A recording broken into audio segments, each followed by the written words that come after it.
அவர் பேச ஆரம்பிக்கும் போதே 10 ரூபாய்க்கு பாட்டில் கமிஷன் அப்படின்னு சொல்லி பேசும்போது அவர் மீது செருப்பு வீசப்பட்டிருக்கு. செருப்பு வீசப்பட்டது மட்டுமல்ல, உடனடியாக ஜெனரேட்டர் ஆஃப் பண்ணப்பட்டிருக்கிறது, கரண்ட் ஆஃப் பண்ணி லத்தி சார்ஜ் நடந்திருக்கிறது. பிறகு 5 டிஎஸ்பி 500 காவலர்கள் இருந்ததாக வேற சொன்னாங்க. அந்த காவலர்களும் இல்லை, டிஎஸ்பி யாருமே இல்லை. இருந்திருந்தால் இந்த சம்பவம் கூட நடந்திருக்கார். தமிழக வெற்றி கழக தலைவர் எல்லா இடங்களிலும் போயிருக்கிறார். ஆனால் கரூரில் வரும்போது தான் சம்பவம் நடைபெறுகிறது என்று சொன்னால் கூட்டத்திற்குள் ரவுடிகள் இருந்திருக்கிறார்கள். ரவுடிகள் செருப்பை கலத்தில் வீசியிருக்கிறார்கள். எப்போ வீசியிருக்கிறார்கள் சொன்னால் 10 ரூபாய்க்கு பாட்டில் கமிஷன் போகுது, 10 ரூபாய்க்கு பாட்டில் கமிஷன் போகுதுன்னு சொன்னதுனால தான் இவ்வளவு பிரச்சனையும் வந்திருக்கு. 12 மணிக்கு வருவதாக இருந்து 7 மணிக்கு வந்ததாக இவ்வளவு தகவல்லாம் இவ்வளவு தெளிவாக சொல்கிற முதலமைச்சர் ஏன் அவருடைய காவல்துறை உளவுத்துறை இருக்குது? அப்போ உளவுத்துறை செயல்படலையா? உளவுத்துறை சரியான தகவலை லாண்ட் ஆர்டர் போலீஸுக்கு தெரிவிக்கலையா? அந்தந்த மாவட்ட ஆட்சித்தலைவருக்கு தெரிவிக்கலையா? இதெல்லாம் தான் தகவல்கள் முன்னுக்கு பின் முரணாக இருக்கிறது. அனைவருக்கும் வணக்கம். இன்று காலையில் சட்டமன்றம் கூடியது.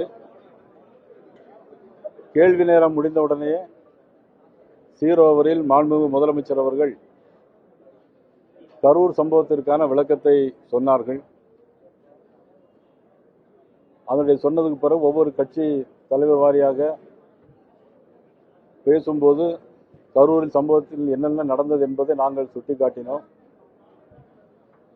அவர்கள் பேசும்போது, முதலமைச்சர் பேசும்போது ஒருதலை பட்சமாக அவர்கள் பக்கம் எது குறையும் இல்லை என்பதற்காக சொன்னார்கள்.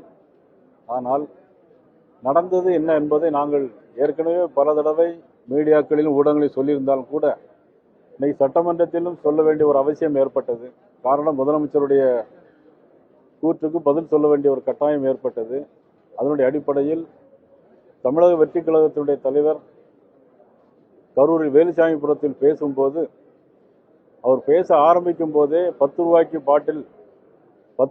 பாட்டில் கமிஷன் அப்படின்னு சொல்லி பேசும்போது அவர்கள் மீது செருப்பு வீசப்பட்டிருக்கிறது. செருப்பு வீசப்பட்டது மட்டுமல்ல, உடனடியாக ஜெனரேட்டர் ஆஃப் பண்ணப்பட்டிருக்கிறது, கரண்ட் ஆஃப் பண்ணி லத்தி சார்ஜ் நடந்திருக்கிறது. ஆனால் முதலமைச்சர் அது இங்கு பேசும்போது அப்படி ஒன்றும் நடைபெறவில்லை அப்படிங்கிற மாதிரி சொன்னாங்க. பிறகு 5 டிஎஸ்பி 500 காவலர்கள் இருந்ததாக வேற சொன்னாங்க. அந்த காவலர்களும் இல்லை, டிஎஸ்பி யாருமே இல்லை.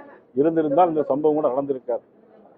அது மட்டுமில்லை, எதிர்கட்சிகளை குரல்களை நசுக்கிற மாதிரி காவல்துறையும் முதலமைச்சருடைய அறிவுரையின் பேரில் காவல்துறை செயல்படுகிறது. நாங்கள் எதிர்கட்சிகள் எந்த கூட்டம் நடத்தினாலும் காவல்துறை அந்த இடத்திற்கு கேட்கிற இடத்திற்கு அனுமதி தருவதில்லை. நீதிமன்றத்திற்கு போய் தான் நாங்கள் அந்த அனுமதியை வாங்கி தர வேண்டிய ஒரு சூழ்நிலை இருக்கிறது.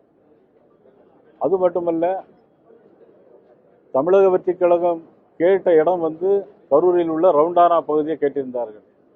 அதில் தான் எதிர்கட்சி தலைவரும் பேசியிருந்தார், முதலமைச்சரும் அதிலே தான் பேசியிருந்தார்கள், திமுகவை சேர்ந்தவர்கள் அதே இடத்தில் தான் பேசினார்கள். ஆனால் அந்த இடத்தில் அனுமதி கொடுத்திருந்தால் 41 பேர் உயிர் இழந்திருக்க மாட்டார்கள். ஆனால் அதே நேரத்தில் ஒரு குறுகலான இடத்தில் கொடுத்து இவ்வளவு சாவுக்கும் 41 பேர் சாவுக்கும் காரணமாக இன்னைக்கு தமிழக அரசாங்கம் இருந்தது என்று சொன்னால் மிகவும் வருத்தத்திற்கும் வேதனைக்குரிய செயலாக இருக்கிறது. தமிழக வெற்றி கழக தலைவர் எல்லா இடங்களிலும் போயிருக்கிறார். ஆனால் கரூரில் வரும்போது தான் சம்பவம் நடைபெறுகிறது என்று சொன்னால் கூட்டத்திற்குள் ரவுடிகள் இருந்திருக்கிறார்கள். ரவுடிகள் செருப்பை கலத்தில் வீசியிருக்கிறார்கள். எப்போ வீசியிருக்கிறார்கள் சொன்னா 10 ரூபாய்க்கு பாட்டில் கமிஷன் போகுது, 10 ரூபாய்க்கு பாட்டில் கமிஷன் போகுதுன்னு சொன்னதுனால தான் இவ்வளவு பிரச்சனையும் வந்திருக்கு. இதை முதலமைச்சர் சட்டமன்றத்தில் மறைத்து காவல்துறை மீது எந்த நடவடிக்கை தவறும் இல்லை அப்படிங்கிற மாதிரி சொன்னாங்க. இல்லை, முழுக்க காவல்துறை தான் பொறுப்பேற்க வேண்டும் என்று நாங்கள் சொல்லி காவல்துறை சரியில்லை என்பதை சொல்லி கரூர் சம்பவத்து வருத்தத்தையும் தெரிவித்து நாங்கள் வெளிநடப்பு செய்தோம். தமிழக டிஜிபி வெங்கட்ராமன் செய்தியாளர் சந்திச்சிருந்தாரு. கரூர் சம்பவத்துக்கு மறுநாள் 500 போலீஸ் தான் பாதுகாப்பு பணியில் இருந்தாங்கன்னு சொன்னாரு. ஏடிஜிபி தேவாசிர்வாதமும் அதே தான் சொல்லியிருந்தாரு. தமிழ்நாடு முதலமைச்சர் சட்டப்பேரவையில் 66 காவல்துறையினர் அங்கே பாதுகாப்பு பணியில் இருந்தாருன்னு சொல்றாங்க. இல்ல, இந்த முரண்பட்ட தகவல் எப்படி பாக்குறீங்க? இந்த பாதுகாப்புல தான் குளறுபடி தொடர்ச்சியா பேசப்பட்ட நிலை. அதுல சந்தேகமே கிடையாது. அவங்க டிஜிபி ஏடிஜிபி சொன்னது வேறு, முதலமைச்சர் சபையில் சொல்வது வேறு. ஆனால் அதே மாதிரி 41 பேர் இறந்து போனாங்க. ஆனால் சபையில் முதலமைச்சர் சொன்னது என்னென்னா 41 இறந்து போனது, ஆஸ்பத்திரியில் 200 பேர் இருந்தார்கள்னு சொன்னாங்க. ஆனால் நாங்கள் போகும்போது 52 பேர் தான் ஆஸ்பத்திரியில் இருந்தாங்க. 52 பேர் தான் ஆஸ்பத்திரியில் இருந்தால் நாங்களே கேட்டு தெரிஞ்சுக்கிட்டோம். ஆனால் முதலமைச்சர் நீ சொல்லும்போது 200 பேர் சொன்னாங்க. இதே குளறுபடி முன்னுக்கு பின் முரணான ஒரு தகவல்கள் தான் கரூர் சம்பவத்தில் அரங்கேறிக்கிறது. முழுக்க முழுக்க திராவிட முன்னேற்ற கழக அரசும் காவல்துறையும் தான் இதுக்கு பொறுப்பேற்று. இந்த கேள்வியை முழுக்க இந்த 42 பேரோட உயிரிழப்பு சம்பந்தப்பட்ட விஷயம் தான் சார். ஏற்கனவே தாவேக்க 4 மாவட்டங்களில் கூட்டம் நடத்திருக்கு. அங்கெல்லாம் நடந்து வந்ததுக்கு அப்புறமா சரியான காவல் பாதுகாப்பு இல்லைன்னு சொல்லி தான் உயர்நீதிமன்றத்தில் போனதுக்கு அப்புறமா கடந்த ஒரு வாரத்துக்கு முன்னாடி எல்லா இடங்களையும் சமமா எதிர்கட்சி கொடுக்குற மாதிரி ஆளுங்கட்சி கொடுக்குற மாதிரி பாதுகாப்பு கொடுக்குன்னு சொல்லி தான் முறையாக நடத்திருக்காங்க.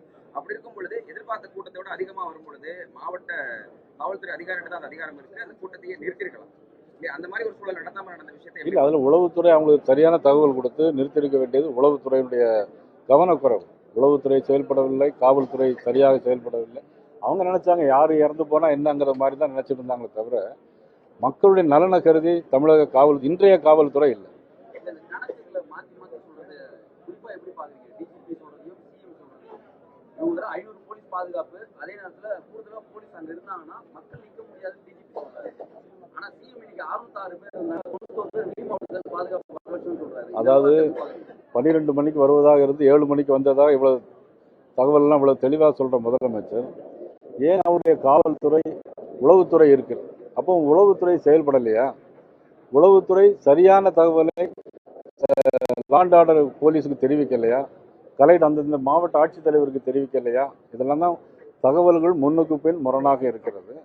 அன்று சம்பவம் நடந்த உடனடியாகவே முதலமைச்சர் சீஃப் செக்ரட்டரி என்ன பண்ணுறாருன்னா, அங்குள்ள கலெக்டருக்கும் காவல்துறை எஸ்பிக்கும் சூப்பரண்ட் ஆஃப் போலீஸுக்கும் உடனே ரிப்போர்ட் கேட்குறாங்க. ரிப்போர்ட் வருவதற்கு முன்னாடியே ஒரு தனிநபர் ஆணையத்தை அறிவிக்கிறாங்க. அதன் பிறகு இவர்கள் எந்த விதமான முன்னெச்சரிக்கை நடவடிக்கையும் இவர்கள் எடுக்கவில்லை.